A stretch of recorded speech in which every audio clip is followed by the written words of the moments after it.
નમસ્તે વિદ્યાર્થી મિત્રો, કેમ છો બધા?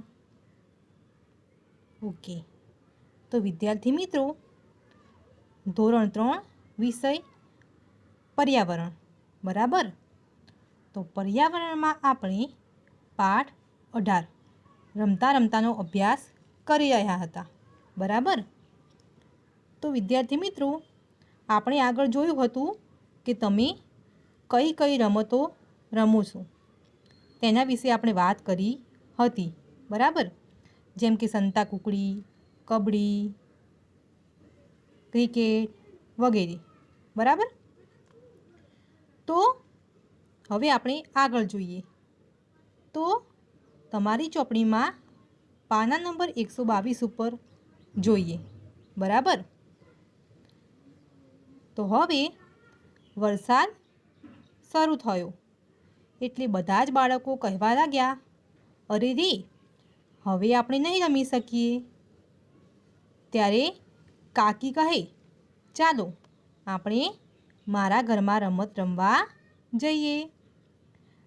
કાકીના આ શબ્દો સાંભળી અને બધા જ બાળકો ખૂબ જ રાજી થઈ ગયા, બરાબર? બધા જ રાજી થઈ ગયા, કારણ કે હવે તેઓને કાકીના ઘરે રમત રમવા મળશે. એટલે બધા બાળકો કહે છે, ચાલો કાકીના ઘરમાં જઈએ, કે ચાલો આપણે કાકીના ઘરમાં રમત રમવા જઈએ. ત્યાર પછી કાકી અને બધા જ બાળકો ઘરમાં જાય છે. હવે ઘરની અંદર કાકા અને ફોઈ ચેસની રમત રમતા હતા. જો તમે અહીં ચિત્રમાં પણ જોઈ શકો છો કે કાકા અને ફોઈ ચેસની રમત રમી રહ્યા છે, બરાબર? તો હવે ઘરમાં બધા અંદર જાય છે અને હવે ઘરમાં અંદર જઈ અને અવંતિકા કહે છે, આપણે શું રમીશું? ત્યારે રજત શું કહે છે? ચાલો આપણે ઘર ઘર રમીએ. તો બધા જ બાળકો ઘર ઘર રમવા માટે તૈયાર થઈ જાય છે. તો જોઈએ આપણે ઘર ઘર રમવા માટે કઈ કઈ વસ્તુની જરૂર પડે છે અને તે કેવી રીતે ઘર ઘર રમશે તે જોવાનું, બરાબર? તો રજત શું કહે છે? તો રજત કહે છે કે જો આપણી પાસે ઢીંગલી હોય તો આપણે તેની સાથે રમી શકીએ. ત્યારે કાકી શું કહે છે? તો કાકી કહે છે, તમને ઢીંગલી જોઈએ છે? તો ચાલો આપણે ઢીંગલી બનાવીએ અને પછી રમીએ, બરાબર? કાકી એવું કહે છે કે ચાલો આપણે ઢીંગલી બનાવીએ અને પછી રમીએ. ત્યાર પછી આગળ જોઈએ આપણે. તો ત્યાર પછી કાકી થોડા જૂના કપડાં લઈ આવે છે અને ત્યાર પછી બાળકોએ આ કાકીની મદદથી સરસ મજાની ઢીંગલી બનાવી. જુઓ, અહીં તમે ચિત્રમાં પણ જોઈ શકો છો, સરસ મજાની ઢીંગલી બનાવી છે, બરાબર? હવે બીજા કેટલાક બાળકોને કેરમ અને ચેસની રમત રમવી હતી, બરાબર? કેરમ અને ચેસની રમત બીજા બાળકોને રમવી હતી. તો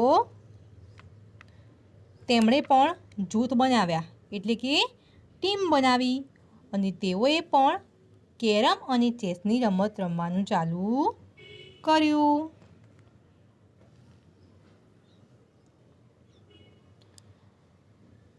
તો હવે આપણે ઇન્ડોર રમતો એટલે કે ઘરમાં રમાતી જે રમતો છે તેના વિશે જોઈએ. તો સૌથી પહેલાં અહીં તમે જોઈ શકો છો,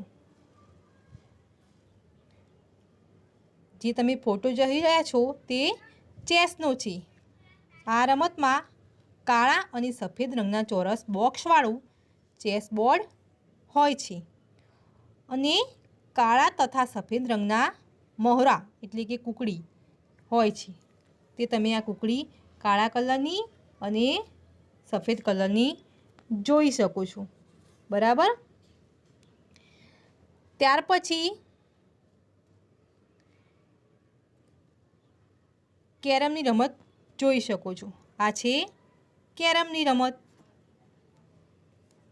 આ રમતમાં લાકડાનું કેરમ બોર્ડ હોય છે, જેમાં ચારે ખૂણે ગોળ કાણા રાખેલા હોય છે.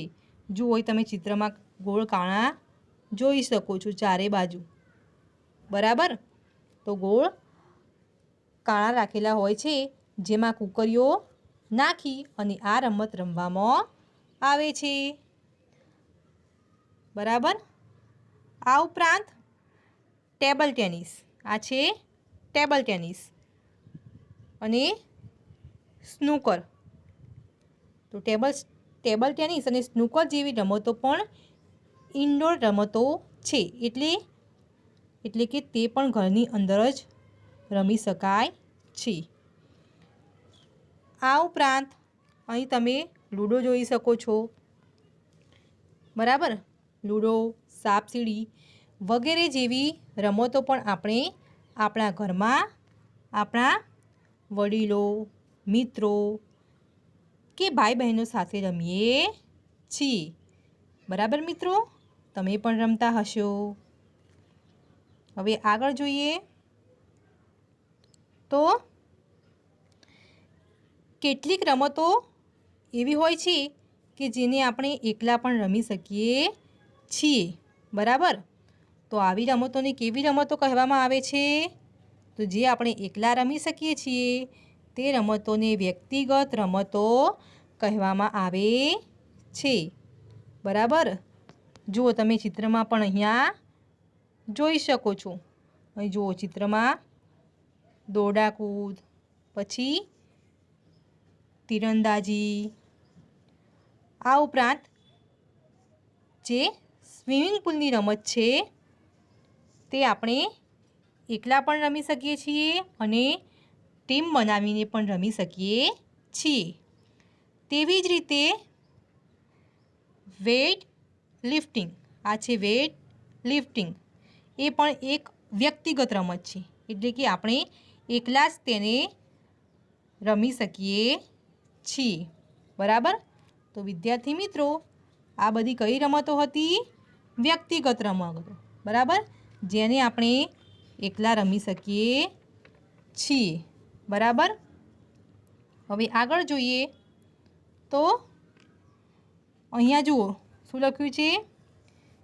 વિચારો અને લખો. તો નીચે આપેલા કોષ્ટકમાં પાઠમાં આપેલી બધી જ રમતોના નામ લખો. જે રમતો ઘરમાં રમતી હોય તેની સામે ઘરનું એટલે કે આવું નિશાન દોરો અને જે રમતો બહાર રમાતી હોય તેની સામે ઝાડનું નિશાન દોરો. બરાબર. તો રમત રમવા જોઈતા ખેલાડીઓની સંખ્યા લખવાનું ભૂલશો નહીં. જો બીજી વસ્તુઓ રમત માટે જરૂરી હોય તો તેના પણ નામ તમારે લખવાના છે. તો સૌથી પહેલાં આપણે પગથિયાની રમત જોઈએ. તો આ પગથિયાની રમત એ ઘરની બહાર રમવામાં આવે છે. એટલા માટે અહીં આપણે ઝાડની નિશાની દોરીશું. બરાબર. હવે પગથિયાની રમત 3 કે તેથી વધારે ખેલાડીઓથી રમાય છે. બરાબર. અને પગથિયાની રમત રમવા માટે એક ઠીકરાની જરૂર પડે છે. બરાબર. શેના માટે? તો કુકડી તરીકે. બરાબર. ત્યાર પછી આપણે સંતાકૂકડીની રમત જોઈએ. બરાબર. તો સંતાકૂકડીની રમત પણ ઘરની બહાર રમવામાં આવે છે. તો અહીંયા આપણે ઝાડની નિશાની કરીશું અને સંતાકૂકડીની રમત રમવા માટે આપણે 4 કે તેથી વધારે વ્યક્તિઓની કે ખેલાડીઓની જરૂર પડતી હોય છે. બરાબર. હવે સંતાકૂકડીની રમત માટે આપણે બીજી કોઈ વસ્તુની જરૂર પડતી નથી, તેથી આપણે અહીંયા કશું લખ્યું નથી, ડેશ કરી દેવાનું. બરાબર. ત્યાર પછી આપણે આગળ જોઈએ લખોટીઓ. બરાબર. તો લખોટી પણ આપણે ઘરની બહાર રમીએ છીએ. તો ત્યાં પણ આપણે ઝાડની નિશાની કરીશું. બરાબર. અને લખોટી રમવા આપણે 2 કે તેના કરતાં વધારે ખેલાડીની જરૂર પડશે. અને લખોટી રમવા માટે આપણે લખોટીની પણ જરૂર પડશે. બરાબર. ત્યાર પછી આપણે જોઈશું ગિલ્લી દંડો. બરાબર. તો ગિલ્લી દંડો આપણે બહાર મેદાનમાં કે ઘરની બહાર રમવો પડશે. તો ત્યાં પણ આપણે ઝાડની નિશાની કરીશું. બરાબર. અને ગિલ્લી દંડો રમવા માટે 2 કે તેથી વધારે ખેલાડીઓની જરૂર પડશે. હવે ગિલ્લી દંડો રમવા માટે લાકડાની ગિલ્લી અને લાકડાનો દંડો, આ 2 વસ્તુની આપણે જરૂર પડશે, જે આપણે અહીંયા લખેલું છે. બરાબર. ત્યાર પછી શું છે? તો પાંચિકા. બરાબર. તો વિદ્યાર્થી મિત્રો, પાંચિકા તો આપણે ઘરમાં જ રમીએ છીએ. તો તેની સામે આપણે ઘરની નિશાની કરવાની રહેશે. અને પાંચિકા રમવા માટે 2 અથવા કે 2 કરતાં વધારે વ્યક્તિઓની જરૂર પડે છે. અને પાંચિકા રમવા માટે આપણે 5 ગોળ પથ્થરોની જરૂર પડશે. બરાબર. તો વિદ્યાર્થી મિત્રો, તમે જે રમતો રમતા હોય તે રમતો અહીંયા લખી શકો છો. બરાબર. તમારી રીતે આ રીતે તમારે ચોપડીમાં પણ લખવાનું રહેશે. ઓકે.